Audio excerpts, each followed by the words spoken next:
বিসমিল্লাহির রহমানির রহিম। হজরত ইউসুফ আলাইহিসসালামের কাহিনী। Only on stories of Islam Bangla. তারা ইউসুফকে হত্যা করার জন্য প্রস্তুত হল। তখন বড় ভাই ইয়াহুদা তাদের বাধা দিল এবং পিতার নিকটে তাদের অঙ্গীকারের কথা স্মরণ করিয়ে দিল। কিন্তু শয়তান তাদেরকে আরও বেশি জেদি করে তুলল। অবশেষে বড় ভাই একা পেরে না উঠে প্রস্তাব করল, বেশ, তবে ওকে হত্যা না করে বরং ওই দূরের একটা পরিত্যক্ত কুয়ায় ফেলে দাও, যাতে কোনো পথিক এসে ওকে উঠিয়ে নিয়ে যায়। তাতে তোমাদের দুটো লাভ হবে। এক, সে পিতার কাছ থেকে দূরে চলে যাবে ও তোমরা তখন পিতার নিকটবর্তী হবে। দুই, নিরপরাধ বালককে হত্যা করার পাপ থেকে তোমরা বেঁচে যাবে। ভাইদের এই চক্রান্তের কথা আল্লাহ ব্যক্ত করেছেন নিম্নোক্তভাবে: নিশ্চয়ই ইউসুফ ও তার ভাইদের কাহিনীতে জিজ্ঞাসুদের জন্য রয়েছে নিদর্শনাবলী। যখন তারা বলল, অবশ্যই ইউসুফ ও তার ভাই আমাদের পিতার কাছে আমাদের চাইতে অধিক প্রিয়, অথচ আমরা একটা ঐক্যবদ্ধ শক্তি বিশেষ, নিশ্চয়ই আমাদের পিতা স্পষ্ট ভ্রান্তিতে রয়েছেন। তোমরা ইউসুফকে হত্যা করো অথবা তাকে কোথাও ফেলে আসো, এতে শুধু তোমাদের প্রতি তোমাদের পিতার মনোযোগ নিবিষ্ট হবে এবং এরপর তোমরাই পিতার নিকটে যোগ্য বিবেচিত হয়ে থাকবে। তখন তাদের মধ্যকার একজন অর্থাৎ বড় ভাই বলে উঠল, তোমরা ইউসুফকে হত্যা করো না, বরং ফেলে দাও তাকে অন্ধকূপে, যাতে কোনো পথিক তাকে উঠিয়ে নিয়ে যায়, যদি একান্তই তোমাদের কিছু করতে হয়। সূরা ইউসুফ আয়াত 7-10। বড় ভাইয়ের কথায় সবাই একমত হয়ে ইউসুফকে কুয়ার ধারে নিয়ে গেল। এ সময় তারা তার গায়ের জামা খুলে দিল। নিঃসন্দেহে ধরে নেওয়া যায় যে এ সময় 6-7 বছরের কচি বালক ইউসুফ তার ভাইদের কাছে নিশ্চয়ই কান্নাকাটি করে প্রাণ ভিক্ষা চেয়েছিল, কিন্তু শয়তান তাদেরকে হিংসায় উন্মত্ত করে দিয়েছিল। এই কঠিন মুহূর্তে ইউসুফকে সান্ত্বনা দেওয়ার জন্য আল্লাহ তার নিকটে ওহী নাজিল করেন। নিঃসন্দেহে এটি নবুয়াতের ওহী ছিল না, কেননা সাধারণত 40 বছর বয়স হওয়ার পূর্বে আল্লাহ কাউকে নবী করেন না। এ ওহী ছিল সেই রূপ, যেরূপ ওহী বা ইলহাম এসেছিল শিশু মূসার মায়ের কাছে মূসাকে বাক্সে ভরে নদীতে ভাসিয়ে দেবার জন্য। এ সময়কার মর্মোত্তদু বর্ণনা আল্লাহ বর্ণনা করেন এভাবে: যখন তারা তাকে নিয়ে চলল এবং অন্ধকূপে নিক্ষেপ করতে একমত হল, এমতাবস্থায় আমি তাকে ওহী করলাম যে এমন একটা দিন আসবে যখন অবশ্যই তুমি তাদেরকে তাদের এ কুকর্মের কথা অবহিত করবে, অথচ তারা তোমাকে চিনতে পারবে না। ইমাম কুর্তুবী বলেন যে কূপে নিক্ষিপ্ত হবার পূর্বেই অথবা পরে ইউসুফকে সান্ত্বনা ও মুক্তির সুসংবাদ দিয়ে এ ওহী নাজিল হয়েছিল। ইউসুফকে তার ভাইয়েরা কূপে নিক্ষেপ করল। সেখানেও আল্লাহ তাকে সাহায্য করলেন। তিনি কুয়ার নিচে এক খণ্ড পাথরের উপরে স্বচ্ছন্দে বসে পড়লেন। বড় ভাই ইয়াহুদা গোপনে তার জন্য দৈনিক একটা পাত্রের মাধ্যমে উপর থেকে খাদ্য ও পানীয় নামিয়ে দিত এবং দূর থেকে সর্বক্ষণ তদারকি করত। পিতার নিকট ভাইদের কৈফিয়ত: ইউসুফকে অন্ধকূপে ফেলে দিয়ে একটা ছাগলছানা জবেহ করে তার রক্ত ইউসুফের পরিত্যক্ত জামায় মাখিয়ে তারা সন্ধ্যায় বাড়ি ফিরল এবং কাঁদতে কাঁদতে পিতার কাছে হাজির হয়ে ইউসুফকে বাঘে নিয়ে গেছে বলে কৈফিয়ত পেশ করল। প্রমাণস্বরূপ তারা ইউসুফের রক্তমাখা জামা পেশ করল। হতভাগারা এটা বুঝেনি যে বাঘে নিয়ে গেলে জামাটা খুলে রেখে যায় না, আর খুললেও বাঘের নখের আঁচড়ে জামা ছিন্ন ভিন্ন হয়ে যাবার কথা। তাছাড়া যে পিতার কাছে তারা মিথ্যা কৈফিয়ত পেশ করছে তিনি একজন নবী, ওহীর মাধ্যমে তিনি সবই জানতে পারতেন। কিন্তু হিংসায় অন্ধ হয়ে গেলে মানুষ সব কিছু ভুলে যায়। ইউসুফের ভাইদের দেওয়া কৈফিয়ত ও পিতার প্রতিক্রিয়া আল্লাহ বর্ণনা করেন নিম্নোক্ত রূপে: তারা রাতের বেলায় কাঁদতে কাঁদতে পিতার কাছে এলো এবং বলল, হে পিতা, আমরা দৌড় প্রতিযোগিতা করছিলাম এবং ইউসুফকে আসবাবপত্রের কাছে বসিয়ে রেখেছিলাম। এমতাবস্থায় তাকে বাঘে খেয়ে ফেলেছে। আপনি তো আমাদেরকে বিশ্বাস করবেন না, যদিও আমরা সত্যবাদী। এ সময় তারা তার মিথ্যা রক্তমাখানো জামা হাজির করল। এটা দেখে অবিশ্বাস করে ইয়াকুব বললেন, কখনোই নয়, বরং তোমাদের মন তোমাদের জন্য একটা কথা তৈরি করে দিয়েছে। এখন আর করার কিছুই নেই, অতএব সবর করাই শ্রেয়। তোমরা যা কিছু বললে তাতে আল্লাহ আমার জন্য একমাত্র সাহায্যস্থল। সূরা ইউসুফ আয়াত 16-18। কাফেলার হাতি ইউসুফ। সিরিয়া থেকে মিশরে যাওয়ার পথে একটি ব্যবসায়ী কাফেলা পথ ভুলে জঙ্গলের মধ্যে উক্ত পরিত্যক্ত কুয়ার নিকটে এসে তাঁবু ফেলে। তারা পানির সন্ধানে তাতে বালতি নিক্ষেপ করল, কিন্তু বালতিতে উঠে এলো তরতাজা সুন্দর একটি বালক, ইউসুফ। সাধারণ দৃষ্টিতে এটি একটি বিচ্ছিন্ন ঘটনা মনে হলেও সব কিছুই ছিল আল্লাহর পূর্ব পরিকল্পিত এবং পরস্পর সংযুক্ত অটুট ব্যবস্থারই অংশ। ইউসুফকে উদ্ধার করার জন্যই আল্লাহ উক্ত কাফেলাকে পথ ভুলিয়ে এখানে এনেছেন। তার গোপন রহস্য বোঝবার সাধ্য বান্দার নেই। আবু বকর ইবনু আইয়াস বলেন, ইউসুফ কুয়াতে 3 দিন ছিলেন, কিন্তু আহলে কিতাবগণ বলেন সকালে নিক্ষেপের পর সন্ধ্যার আগেই ব্যবসায়ী কাফেলা তাকে তুলে নেয়। আল্লাহ সর্বাধিক অবগত। কাফেলার মধ্যকার জনৈক ব্যক্তির নিক্ষিপ্ত বালতিতে ইউসুফ উপরে উঠে আসেন। অনিন্দ সুন্দর বালক দেখে সে আনন্দে আত্মহারা হয়ে বলে উঠল, কি আনন্দের কথা, এ যে একটি বালক। এরপর তারা তাকে মালিকবিহীন পণ্যদ্রব্য মনে করে লুকিয়ে ফেলল, কেননা সে যুগে মানুষ কেনা বেচা হতো। কিন্তু তারা গোপন করতে পারল না, কারণ ইতিমধ্যে ইউসুফের বড় ভাই এসে কুয়ায় তাকে না পেয়ে অনতি দূরে কাফেলায় খোঁজ পেয়ে গেল। তখন সে কাফেলার কাছে গিয়ে বলল, ছেলেটি আমাদের পলাতক গোলাম, তোমরা ওকে আমাদের কাছ থেকে খরিদ করে নিতে পারো। কাফেলা ভাবল, খরিদ করে না নিলে চোর সাব্যস্ত হয়ে যেতে পারি। অতএব তারা 10 ভাইকে হাতে গোনা কয়েকটি দিরহাম দিয়ে নিতান্ত সস্তা মূল্যে ইউসুফকে খরিদ করে নিল। এর দ্বারা ইউসুফের ভাইদের 2টি উদ্দেশ্য ছিল। এক, যাতে ইউসুফ বাপ ভাইদের নাম করে পুনরায় বাড়ি ফিরে আসার সুযোগ না পায়। 2, যাতে ইউসুফ দেশান্তরী হয়ে যায় ও অন্যের কৃতদাস হয়ে জীবন অতিবাহিত করে এবং কখনোই দেশে ফিরতে না পারে। এই সময়কার দৃশ্য কল্পনা করতেও গা শিউরে ওঠে। নিজের ভাইয়েরা ইউসুফকে পরদেশি কাফেলার হাতে তাদের পলাতক গোলাম হিসেবে বিক্রি করে দিচ্ছে। নবীপুত্র ইউসুফের মনের অবস্থা ওই সময় কেমন হচ্ছিল কল্পনা করা যায় কি? বালক ইউসুফ এ সময় বাড়ি যাওয়ার জন্য কান্নাকাটি করাই ছিল স্বাভাবিক, কিন্তু তেমন কোনো কথা কোরআনে বর্ণিত হয়নি। তাতে মনে হয় বিক্রয়ের ঘটনাটি তার অগোচরে ঘটেছিল, ভাইদের সাথে পুনরায় দেখা হয়নি। আল্লাহ সর্বাধিক অবগত। ইউসুফকে কুয়া থেকে উদ্ধার ও পরে পলাতক গোলাম হিসেবে স্বল্প মূল্যে বিক্রয় করে দেবার ঘটনা আল্লাহর ভাষায় নিম্নরূপ। অতঃপর একটা কাফেলা এলো এবং তারা তাদের পানি সংগ্রহকারীকে পাঠালো। সে বালতি নিক্ষেপ করল। বালতিতে ইউসুফের উঠে আসা দেখে সে খুশিতে বলে উঠল, কি আনন্দের কথা, এ যে একটি বালক। তারপর তারা তাকে পণ্যদ্রব্য গণ্য করে গোপন করে ফেলল। আল্লাহ ভালোই জানেন যা কিছু তারা করেছিল। অতঃপর ওরা তাকে কম মূল্যে বিক্রয় করে দিল হাতে গোনা কয়েকটি দিরহামের বিনিময়ে, এবং তারা তার ব্যাপারে নিরাসক্ত ছিল।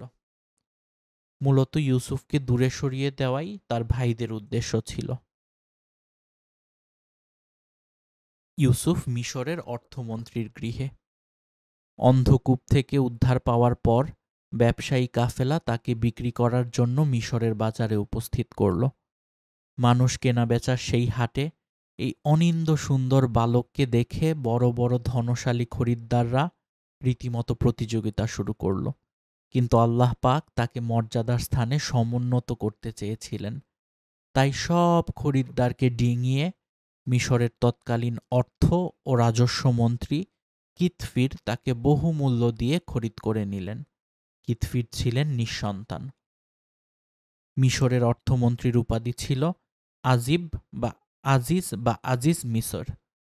ইউসুফকে ক্রয় করে এনে তিনি তাকে স্বীয় স্ত্রীর হাতে সমর্পণ করলেন এবং বললেন, একে সন্তানের ন্যায় উত্তম রূপে লালন পালন করো, এর থাকার জন্য উত্তম ব্যবস্থা করো, ভবিষ্যতে সে আমাদের কল্যাণে আসবে।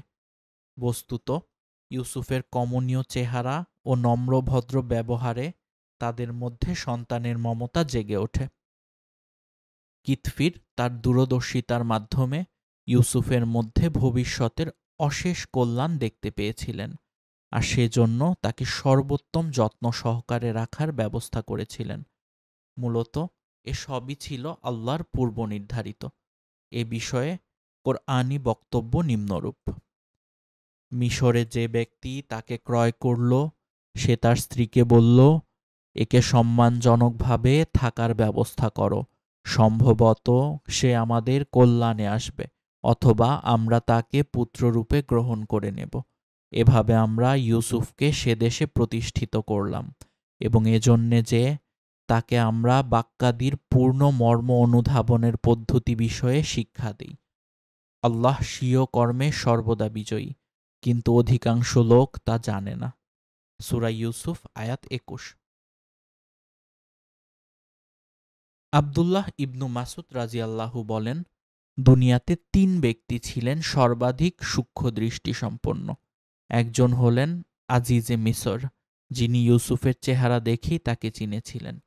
দ্বিতীয়, শুআয়ব আলাইহিসসালামের ওই কন্যা, যে মুসা আলাইহিসসালাম সম্পর্কে স্বীয় পিতাকে বলেছিলেন, হে পিতা, আপনি একে আপনার কর্মসহযোগী হিসেবে রেখে দিন। তৃতীয়ত, হযরত আবু বকর সিদ্দিক, যিনি উমর ফারুককে পরবর্তী খলিফা নিয়োগ করেছিলেন।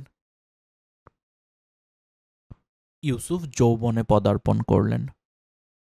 আজিজে মিশরের গৃহে কয়েক বছর পুত্র স্নেহে লালিত পালিত হয়ে ইউসুফ অতঃপর যৌবনে পদার্পণ করলেন।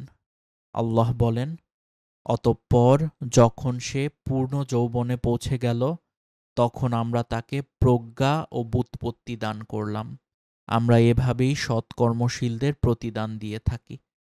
উক্ত আয়াতে 2টি বিষয় বর্ণিত হয়েছে: পূর্ণ যৌবন প্রাপ্তি ও প্রজ্ঞা ও ব্যুৎপত্তি লাভ করা।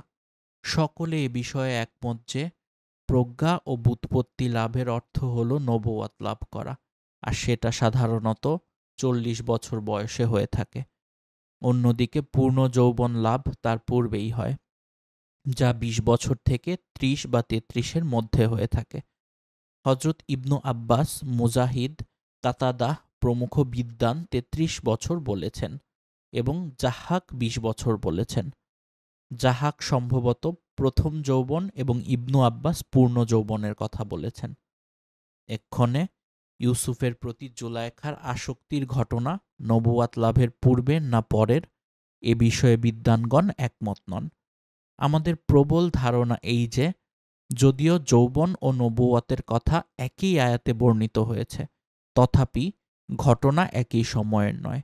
নবুয়ত তিনি 40 বছর বয়সেই পেয়েছেন ধরে নিলে জুলাইখার ঘটনা অবশ্যই তার পূর্বে, তার পূর্ণ যৌবনেই ঘটেছে, কারণ ওই সময় ইউসুফের রূপ লাবণ্য নিশ্চয়ই শৈশবের ও প্রৌঢ় বয়সের চাইতে বেশি ছিল, যা জুলাইখার ধৈর্যচ্যুতি ঘটায়। অথচ ইউসুফের চরিত্রের কোনো পরিবর্তন ঘটেনি, কেননা নবীগণ ছোটবেলা থেকেই পাপ হতে পবিত্র থাকেন।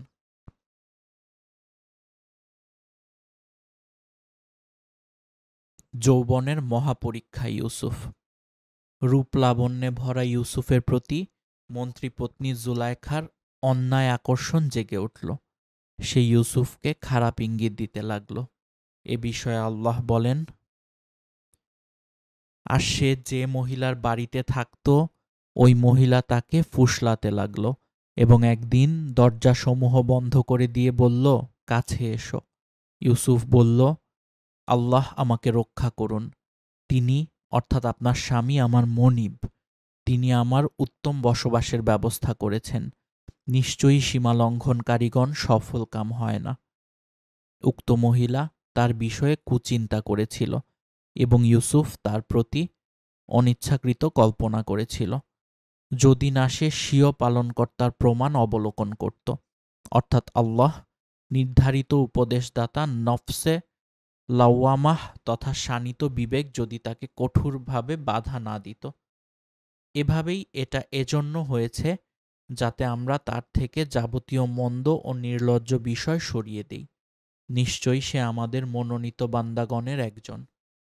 তারা উভয়ে ছুটে দরজার দিকে গেল এবং মহিলাটি ইউসুফের জামা পিছন দিক থেকে ছিঁড়ে ফেলল। উভয়ে মহিলার স্বামীকে দরজার মুখে ফেল।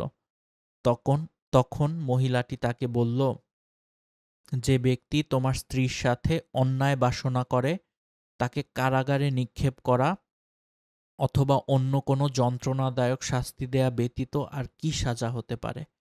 ইউসুফ বলল, সেই আমাকে তার কুমতলব সিদ্ধ করার জন্য ফুসলিয়েছে। তখন মহিলার পরিবারের জনৈক ব্যক্তি সাক্ষ্য দিল যে যদি ইউসুফের জামা সামনের দিকে ছেঁড়া হয় তাহলে মহিলা সত্য কথা বলেছে এবং ইউসুফ মিথ্যাবাদী, আর যদি তার জামা পিছন দিক থেকে ছেঁড়া হয় তবে মহিলা মিথ্যা বলেছে এবং ইউসুফ সত্যবাদী। অতঃপর গৃহস্বামী যখন দেখল যে ইউসুফের জামা পিছন দিক থেকে ছেঁড়া, তখন সে স্বীয় স্ত্রীকে উদ্দেশ্য করে বলল, এটা তোমাদের ছলনা, নিঃসন্দেহে তোমাদের ছলনা খুবই মারাত্মক। অতঃপর তিনি ইউসুফকে সান্ত্বনা দিয়ে বললেন, ইউসুফ, এ প্রসঙ্গ ছাড়ো, আর হে মহিলা, এ পাপের জন্য ক্ষমা প্রার্থনা করো, নিশ্চিতভাবে তুমিই পাপাচারিণী। সূরা ইউসুফ আয়াত 23-29। মহিলাদের সমাবেশে ইউসুফ।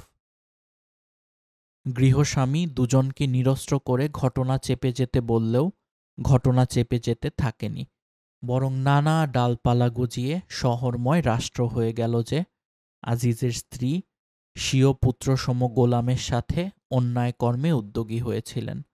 তখন বিষয়টি পরিষ্কার করার জন্য জুলাইখা শহরের উচ্চ শ্রেণীর মহিলাদের নিজ বাড়িতে ভোজসভায় দাওয়াত দেবার মনস্থ করল। এ বিষয়ে কুরআনী বর্ণনা নিম্নরূপ। নগরে মহিলারা বলাবলি করতে লাগল যে আজিজের স্ত্রী স্বীয় গোলামকে অন্যায় কাজে ফুসলিয়েছে, সে তার প্রতি আসক্ত হয়ে গেছে, আমরা তো তাকে প্রকাশ্য ভ্রষ্টতার মধ্যে দেখতে পাচ্ছি। যখন সে অর্থাৎ জুলাইখা তাদের চক্রান্তের কথা শুনল, তখন তাদের জন্য একটা ভোজসভার আয়োজন করল এবং ফল কাটার জন্য তাদের প্রত্যেককে একটা করে চাকু দিল। অতঃপর ইউসুফকে বলল, এদের সামনে চলে এসো। সে মতে ইউসুফ সেখানে এলো। অতঃপর যখন তারা তাকে স্বচক্ষে দেখল, তখন সবাই হতভম্ব হয়ে গেল এবং ফল কাটতে গিয়ে নিজেদের অজান্তে স্ব হাত কেটে ফেলল। ইউসুফের সৌন্দর্য দেখে বিস্ময়ে অভিভূত হয়ে তারা বলে উঠল, হায় আল্লাহ, এ তো মানুষ নয়, এ যে মর্যাদাবান ফেরেশতা। মহিলাদের এই অবস্থা দেখে উৎসাহিত হয়ে জুলাইখা বলে উঠল, এই হলো সেই যুবক যার জন্য তোমরা আমাকে ভৎসনা করেছ। আমি তাকে প্ররোচিত করেছিলাম, কিন্তু সে নিজেকে সংযত রেখেছে। এক্ষণে আমি তাকে যা আদেশ দেই তা যদি সে পালন না করে তাহলে সে অবশ্যই কারাগারে নিক্ষিপ্ত হবে এবং সে অবশ্যই লাঞ্ছিত হবে। সূরা ইউসুফ আয়াত 30-32। উপরোক্ত আয়াতে জুলাইখার প্রকাশ্য দম্ভোক্তি থেকে বোঝা যায় যে উপস্থিত মহিলারাও ইউসুফের প্রতি আকৃষ্ট হয়ে পড়ে এবং জুলাইখার কুপ্রস্তাবের সাথে তারাও ঐক্যমত পোষণ করে, যা ইউসুফের প্রার্থনায় বহুবচন ব্যবহার করায় বোঝা যায়। যেমন এই কঠিন পরীক্ষার সময়ে ইউসুফ আল্লাহর আশ্রয় প্রার্থনা করে বলেন, হে আমার পালনকর্তা, এরা আমাকে যে কাজের দিকে আহ্বান জানাচ্ছে তার চাইতে কারাগারই আমার নিকটে অধিক পছন্দনীয়। হে আল্লাহ, যদি তুমি এদের চক্রান্তকে আমার থেকে ফিরিয়ে না দাও তবে আমি হয়তো তাদের প্রতি আকৃষ্ট হয়ে পড়ব এবং আমি মূর্খদের অন্তর্ভুক্ত হয়ে যাব।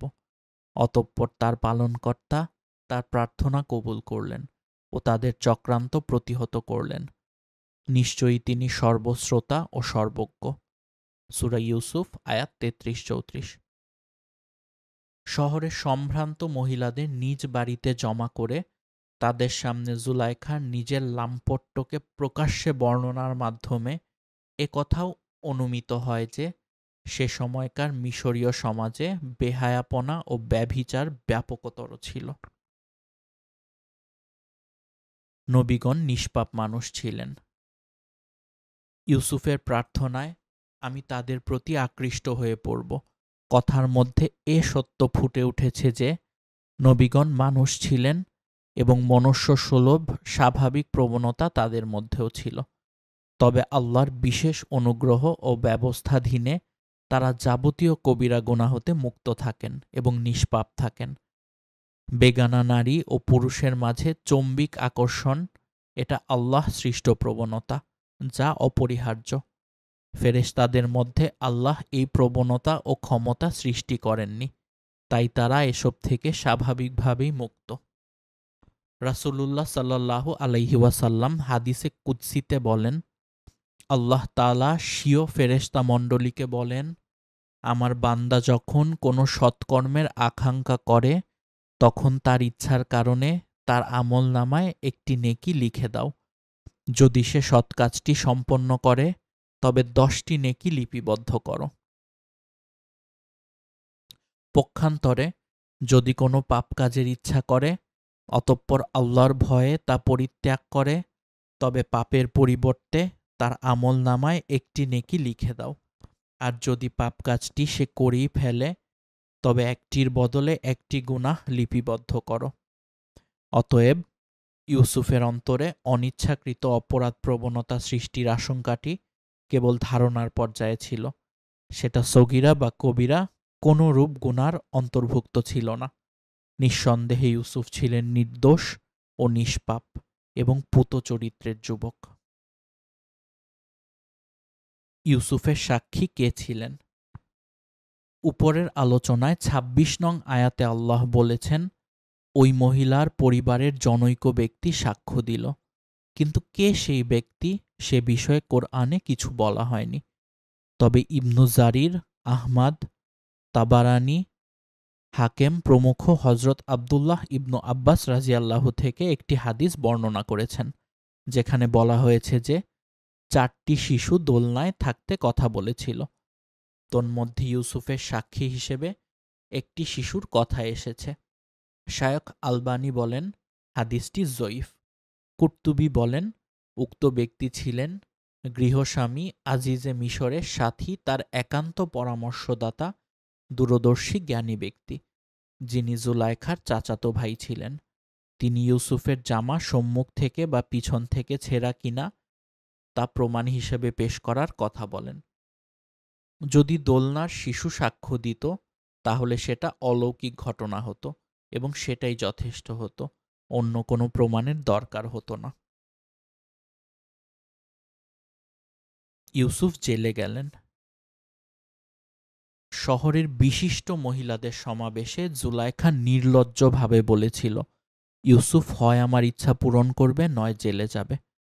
অন্য মহিলারাও জুলাইখাকে সমর্থন করেছিল। এতে বোঝা যায় যে সে যুগে নারী স্বাধীনতা ও স্বেচ্ছাচারিতা চরমে উঠেছিল। তাদের চক্রান্তের কাছে পুরুষেরা অসহায় ছিল। নইলে স্ত্রীর দোষ প্রমাণিত হওয়ার পরেও মন্ত্রী তার স্ত্রীকে শাস্তি দেওয়ার সাহস না করে নির্দোষ ইউসুফকে জেলে পাঠালেন কেন? অবশ্য লোকজনের মুখ বন্ধ করার জন্য ও নিজের ঘর রক্ষার জন্যও এটা হতে পারে। ইউসুফ যখন বুঝলেন যে এই মহিলাদের চক্রান্ত থেকে উদ্ধার পাওয়ার কোনো উপায় নেই, তখন তিনি আল্লাহর আশ্রয় প্রার্থনা করে বললেন, আল্লাহ, এরা আমাকে যে কাজে আহ্বান করছে তার চেয়ে কারাগারই আমার জন্য শ্রেয়। আল্লাহ তার দোয়া কবুল করলেন এবং তাদের চক্রান্তকে হটিয়ে দিলেন। এতে বোঝা যায় যে চক্রান্তটা একপক্ষীয় ছিল এবং তাতে ইউসুফের লেশমাত্র সম্পৃক্ততা ছিল না। দ্বিতীয়ত, ইউসুফ যদি জেলখানাকে অধিকতর পছন্দনীয় না বলতেন এবং শুধুমাত্র আল্লাহর আশ্রয় প্রার্থনা করতেন, তাহলে হয়তোবা আল্লাহ তার জন্য নিরাপত্তার অন্য কোনো ব্যবস্থা করতেন। যাই হোক, আজিজে মিশরের গৃহে বাস করে চারিত্রিক পবিত্রতা রক্ষা করা অসম্ভব বিবেচনা করে ইউসুফ জুলাইখার হুমকি মতে জেলখানাকেই অধিকতর শ্রেয় বলেন। ফলে কারাগারেই তার জন্য নির্ধারিত হয়ে যায়। আল্লাহ তাআলা মহিলাদের চক্রান্ত জাল থেকে ইউসুফকে বাঁচানোর জন্য কৌশল করলেন। আজিজে মিশর ও তার সভাসদগণের মধ্যে ইউসুফের সততা ও সচ্চরিত্রতা সম্পর্কে নিশ্চিত ধারণা জন্মেছিল। তথাপি লোকজনের কানাঘুষা বন্ধ করার জন্য এবং সর্বোপরি নিজের ঘর রক্ষা করার জন্য ইউসুফকে কিছুদিনের জন্য কারাগারে আবদ্ধ রাখাকেই তারা সমীচীন মনে করলেন এবং সে মতে ইউসুফ জেলে প্রেরিত হলেন। যেমন আল্লাহ বলেন, অতঃপর এসব নিদর্শন দেখার পর তারা আজিজে মিশর ও তার সাথীরা তাকে অর্থাৎ ইউসুফকে কিছুদিন কারাগারে রাখার সমীচীন মনে করল। সূরা ইউসুফ আয়াত ৩৫। কারাগারের জীবন। বালাখানা থেকে জেলখানায় নিক্ষিপ্ত হওয়ার পর এক করুণ অভিজ্ঞতা শুরু হলো ইউসুফের জীবনে। মনোকষ্ট ও দৈহিক কষ্ট, সাথে সাথে স্নেহান্ধ ফুপু ও সন্তানহারা পাগলপাড়া বৃদ্ধ পিতাকে কেনআনে ফেলে আসার মানসিক কষ্ট, সব মিলিয়ে ইউসুফের জীবন হয়ে ওঠে দুর্বিষহ। কেনআনে ভাইয়েরা শত্রু, মিশরে জুলাইখা শত্রু, নিরাপদ আশ্রয় কোথাও নেই। অতএব জেলখানাকেই আপাতত জীবনসাথী করে নিলেন এবং নিজেকে আল্লাহর আশ্রয়ে সমর্পণ করে কয়েদি সাথীদের মধ্যে দ্বীনের দাওয়াতে মনোনিবেশ করলেন। ইতিপূর্বেই বলা হয়েছে যে ইউসুফকে আল্লাহ স্বপ্ন ব্যাখ্যাদানের বিশেষ জ্ঞান দান করেছিলেন। দ্বীনের দাওয়াতের ক্ষেত্রে এ বিষয়টিও তার জন্য সহায়ক প্রমাণিত হয়।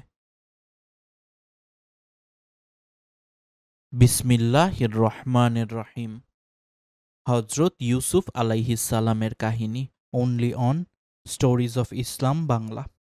কাহিনী শুরু করার আগে আপনাদেরকে একটি রিকোয়েস্ট, প্লিজ আমাদের চ্যানেলটিকে সাবস্ক্রাইব করে দিবেন নতুন নতুন স্টোরি শোনার জন্য। ধন্যবাদ। জেলখানা সাথীদের নিকটে ইউসুফের দাওয়াত।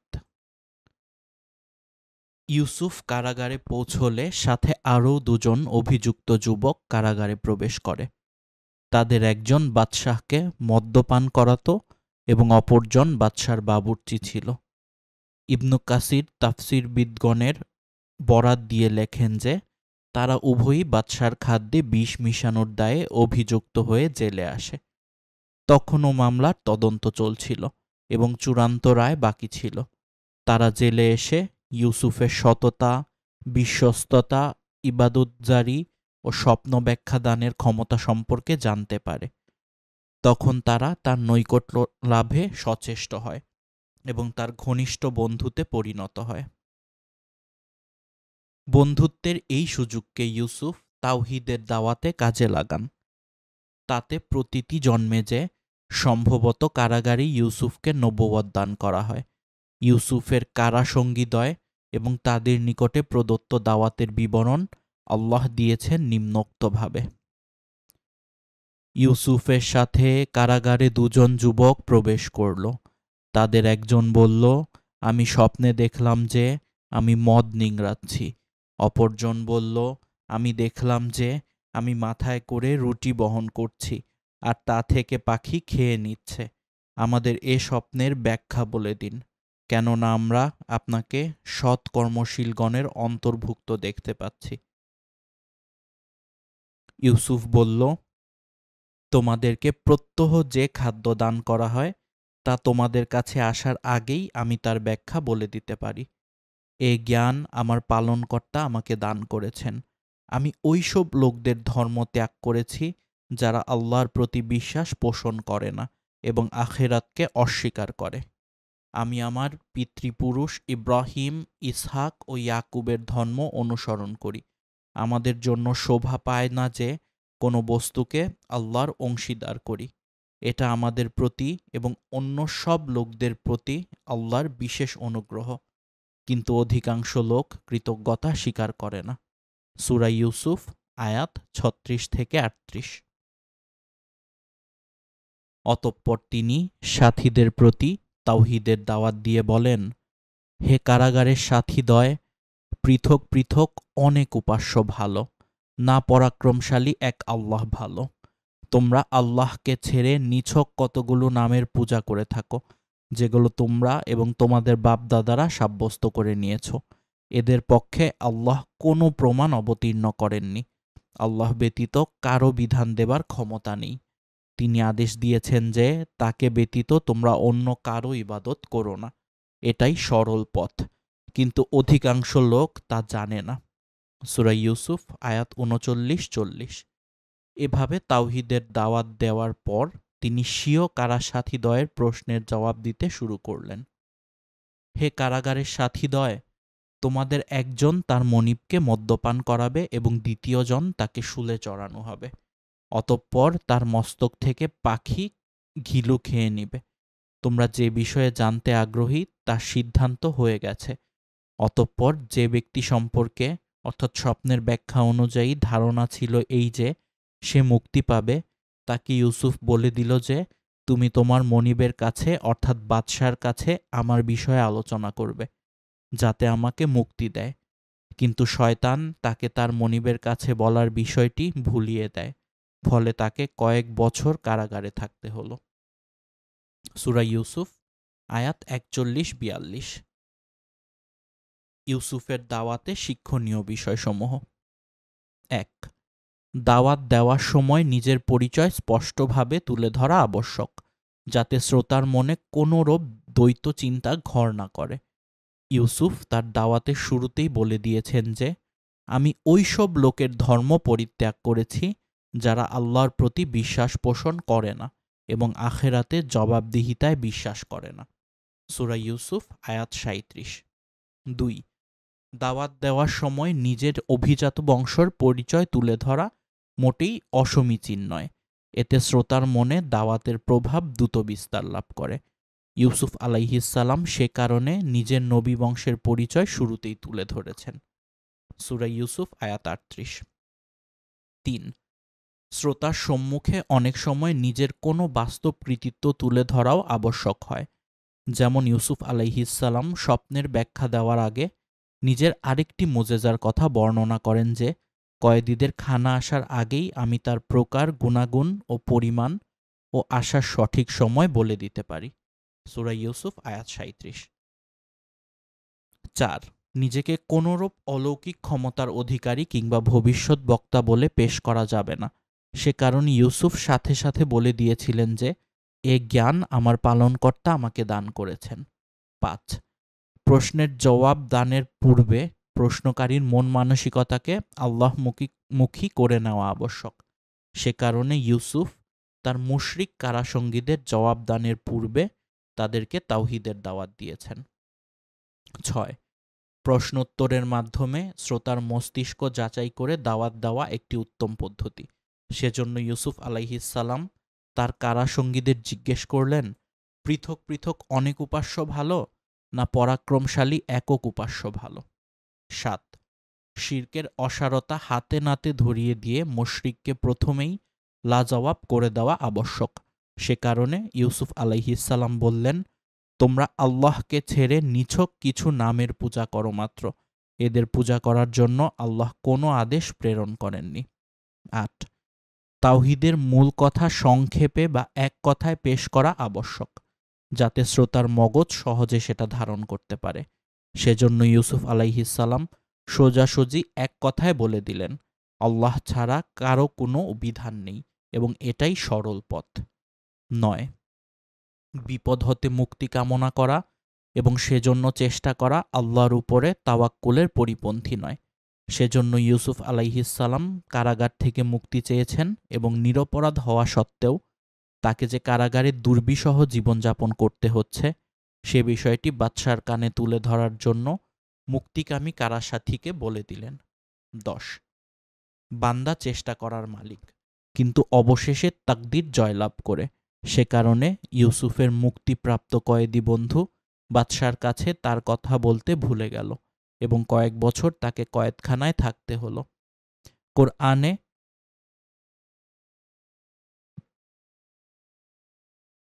অধিকাংশ তাফসিরগণ তার কারাজীবনের মেয়াদ ৭ বছর বলেছেন। এভাবে অবশেষে তাকদীর বিজয়ী হল, কারণ আল্লাহর মঙ্গল ইচ্ছা বান্দা বুঝতে পারে না। বাদশার স্বপ্ন ও কারাগার থেকে ইউসুফের ব্যাখ্যা দান। মিশরের বাদশাহ একটি স্বপ্ন দেখলেন এবং এটিই ছিল আল্লাহর পক্ষ থেকে ইউসুফের কারামুক্তির ওসিলা। অতঃপর বাদশাহ তার সভাসদগণকে ডেকে স্বপ্নের ব্যাখ্যা জিজ্ঞেস করেন, কিন্তু কেউ জবাব দিতে পারল না। অবশেষে তারা বাদশাহকে সান্ত্বনা দেবার জন্য বলল, এগুলি কল্পনাপ্রসূত স্বপ্ন মাত্র, এগুলোর কোনো বাস্তবতা নেই। কিন্তু বাদশাহ তাতে স্বস্তি পান না।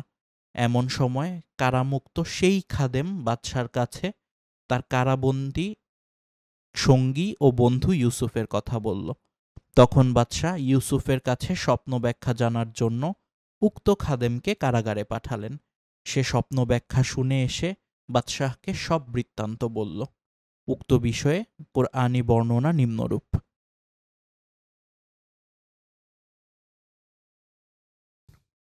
বাদশাহ বলল, আমি স্বপ্নে দেখলাম 7টি মোটা তাজা গাভী, এদেরকে 7টি শীর্ণ গাভী খেয়ে ফেলছে এবং 7টি সবুজ শীষ ও অন্যগুলো শুষ্ক।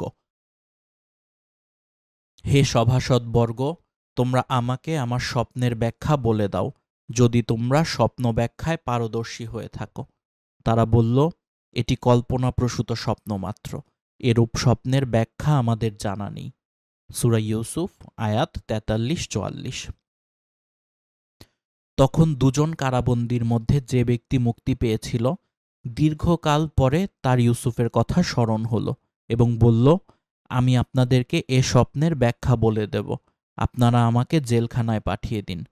অতঃপর সে জেলখানায় পৌঁছে বলল, ইউসুফ, হে আমার সত্যবাদী বন্ধু, বাদশাহ স্বপ্ন দেখেছেন যে 7টি মোটাতাজা গাভী তাদেরকে খেয়ে ফেলছে, 7টি শীর্ণ গাভী এবং 7টি সবুজ শীষ ও অন্যগুলি শুষ্ক।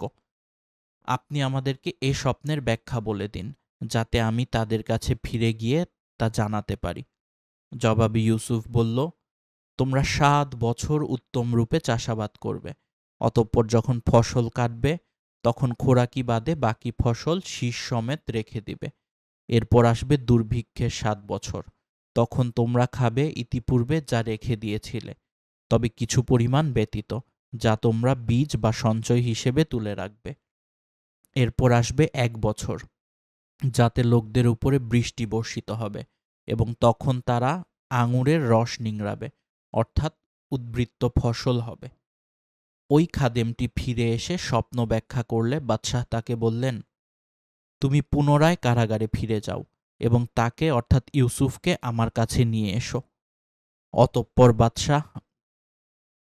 যখন বাদশার দূত তার কাছে পৌঁছল, তখন ইউসুফ তাকে বলল, তুমি তোমার মনিবের কাছে ফিরে যাও এবং তাকে জিজ্ঞেস করো যে নগরীর সেই মহিলাদের খবর কি, যারা নিজেদের হাত কেটে ফেলেছিল।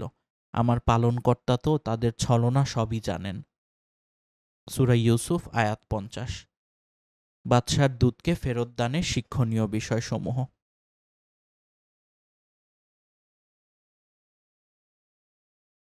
1. দীর্ঘ কারাভোগের দুঃসহ যন্ত্রণায় অতিষ্ঠ হয়ে ইউসুফ আলাইহিসসালাম নিশ্চয়ই মুক্তির জন্য উন্মুখ ছিলেন, কিন্তু বাদশার পক্ষ থেকে মুক্তির নির্দেশ পাওয়া সত্ত্বেও তিনি দূতকে ফেরত দিলেন। এর কারণ এই যে উচ্চ মর্যাদাসম্পন্ন ব্যক্তিবর্গ কারামুক্তির চাইতে তার উপরে আপতিত অপবাদ মুক্তিকে অধিক গুরুত্ব দিয়ে থাকেন। ইউসুফ আলাইহিসসালাম সে কারণেই ঘটনার মূলে যারা ছিল তাদের অবস্থা জানতে চেয়েছিলেন। 2. তার উদ্দেশ্য ছিল জেল থেকে বের হওয়ার আগেই বাদশাহ বা গৃহস্বামী আজিজে মিশরের ব্যাপারে সন্দেহমুক্ত কিনা সেটা জেনে নেওয়া এবং ওই মহিলাদের মুখ দিয়ে তার নির্দোষিতার বিষয়টি প্রকাশিত হওয়া। 3. ইউসুফ তার বক্তব্যে মহিলাদের কথা বলেছেন। আজিজ পত্নী জুলাইখার কথা নির্দিষ্টভাবে বলেননি, অথচ সেই ছিল ঘটনার মূল।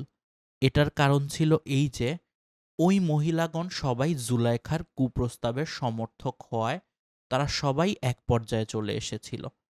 তারা তাছাড়া আরেকটি কারণ ছিল সৌজন্যবোধ, কেননা নির্দিষ্টভাবে তার নাম নিলে আজিজের মর্যাদায় আঘাত আসত।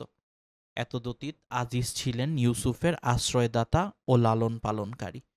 তার প্রতি কৃতজ্ঞতা বোধের আধিক্য ইউসুফকে আজিজ পত্নীর নাম নিতে দ্বিধান্বিত করেছে। ইউসুফ আলাইহিসসালামের এমনতর উন্নত আচরণের মধ্যে যে কোনো মর্যাদাবান ব্যক্তির জন্য শিক্ষণীয় বিষয় লুকিয়ে রয়েছে। 4. ইউসুফ চেয়েছিলেন এ সত্য প্রমাণ করে দিতে যে প্রত্যেক মানুষের মধ্যে মন্দ প্রবণতা থাকলেও তা নেককার মানুষকে পথভ্রষ্ট করতে পারে না, আল্লাহর বিশেষ অনুগ্রহের কারণে। যদি আমি সেই অনুগ্রহ না পেতাম তাহলে হয়তো আমিও পথভ্রষ্ট হয়ে যেতাম। অতএব আল্লাহর আনুগত্যের মাধ্যমে তার অনুগ্রহ লাভে সদা সচেষ্ট থাকাই বান্দার সর্বাপেক্ষা বড় কর্তব্য।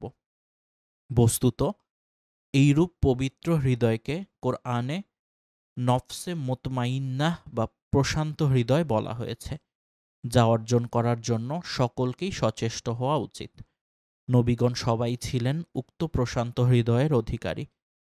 আল্লাহর বিশেষ অনুগ্রহে ইউসুফ আলাইহিসসালাম ও অনুরূপ পবিত্র হৃদয়ের অধিকারী ছিলেন এবং তিনি চেয়েছিলেন বাদশাও তার পবিত্রতা সম্পর্কে নিশ্চিত হন। 5. পবিত্রতার অহংকার। বাদশার দূতকে ফিরিয়ে দেবার মধ্যে ইউসুফের হৃদয়ে পবিত্রতার যে অহংকার জন্মেছিল তা প্রত্যেক নির্দোষ মানুষের মধ্যে থাকা উচিত।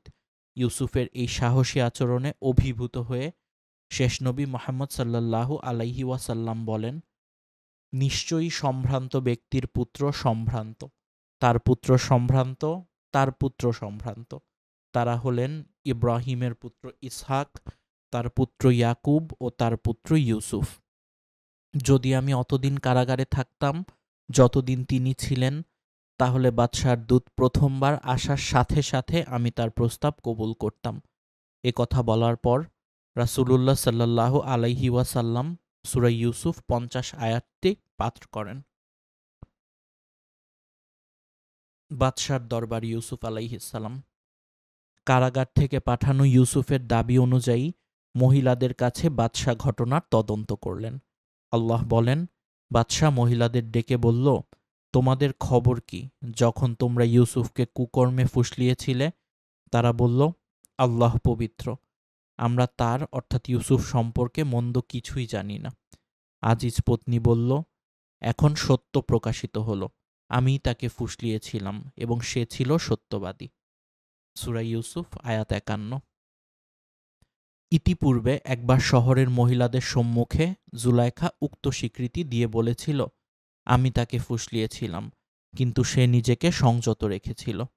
অতঃপর আজিজ পত্নী বলল, এটা অর্থাৎ এই স্বীকৃতিটা এজন্য যেন গৃহস্বামী জানতে পারেন যে তার অগোচরে আমি তার প্রতি বিশ্বাসঘাতকতা করিনি। বস্তুত আল্লাহ বিশ্বাসঘাতকদের ষড়যন্ত্র সফল করেন না, আর আমি নিজেকে নির্দোষ মনে করি না। নিশ্চয়ই মানুষের মন মন্দপ্রবণ, কেবল ওই ব্যক্তি ছাড়া যার প্রতি আমার প্রভু দয়া করেন। নিশ্চয়ই আমার প্রতিপালক ক্ষমাশীল ও দয়াবান। এভাবে আজিজ পত্নী ও নগরীর মহিলারা যখন বাস্তব ঘটনা স্বীকার করল, তখন বাদশাহ নির্দেশ দিলেন, ইউসুফকে আমার কাছে নিয়ে এসো।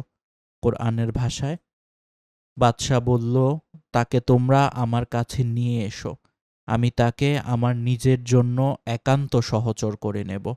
অতঃপর যখন বাদশাহ ইউসুফের সাথে মত বিনিময় করলেন, তখন তিনি তাকে বললেন, নিশ্চয়ই আপনি আজ থেকে আমাদের নিকট বিশ্বস্ত ও মর্যাদাপূর্ণ স্থানের অধিকারী। সূরা ইউসুফ আয়াত 54। ইউসুফের অর্থমন্ত্রীর পদ লাভ এবং সাথে সাথে বাদশাহীর ক্ষমতা লাভ। কারাগার থেকে মুক্ত হয়ে ফিরে এসে বাদশার সাথে কথোপকথনের এক পর্যায়ে বাদশাহ যখন দুর্ভিক্ষ মোকাবেলায় দক্ষ ও বিশ্বস্ত লোক কোথায় পাবেন বলে নিজের অসহায়ত্ব প্রকাশ করছিলেন, তখন ইউসুফ আলাইহিসসালাম নিজেকে এজন্য পেশ করেন। যেমন আল্লাহর ভাষায়, ইউসুফ বলল, আপনি আমাকে দেশের ধনভাণ্ডারের দায়িত্বে নিয়োজিত করুন। আমি বিশ্বস্ত রক্ষক ও এ বিষয়ে বিজ্ঞ। সূরা ইউসুফ আয়াত ৫৫।